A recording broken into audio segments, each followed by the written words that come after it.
বন্ধুরা, আজকে আমি মম কিচেন থেকে জয়া মন্ডল বলছি। আজকে আপনাদেরকে আমি কুয়াশ আলু আর অল্প একটু সোয়াবিন দিয়ে একদম সাদা আলুর তরকারি বানিয়ে দেখাবো।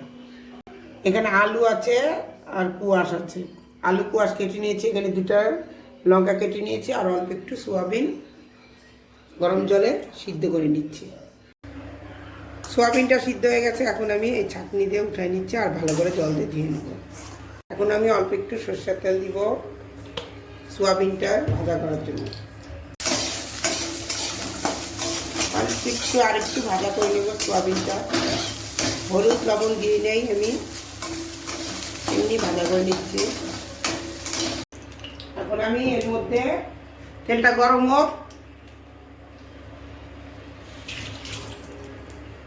তেজপাতা শুকনো লঙ্কা সম্পদ দিলাম। তেলটা বেশি গরম হয়ে গেছে, কালো জিরা দিয়ে দিলাম, দুটো লঙ্কা দিয়ে দিলাম, কুয়াশ আলু দিয়ে দিলাম।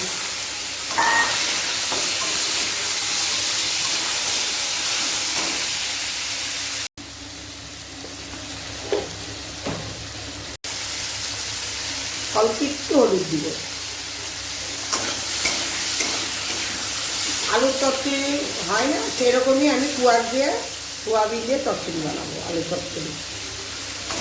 সেই আলু কুয়াশের মধ্যে সোয়াবিনও দিয়ে দিয়েছি। এখন আমি ভাজা ভাজা করব।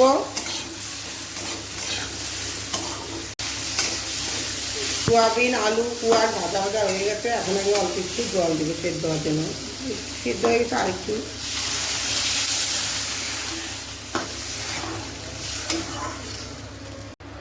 তরকারি আমার হয়ে গেছে, আমি একটু হাত পাতা দিয়ে একটু সবজিগুলা গলায় নেব। এখন আমি গ্যাস বন্ধ করে দেব। আমার ভিডিওটা পছন্দ হলে লাইক শেয়ার সাবস্ক্রাইব করবেন।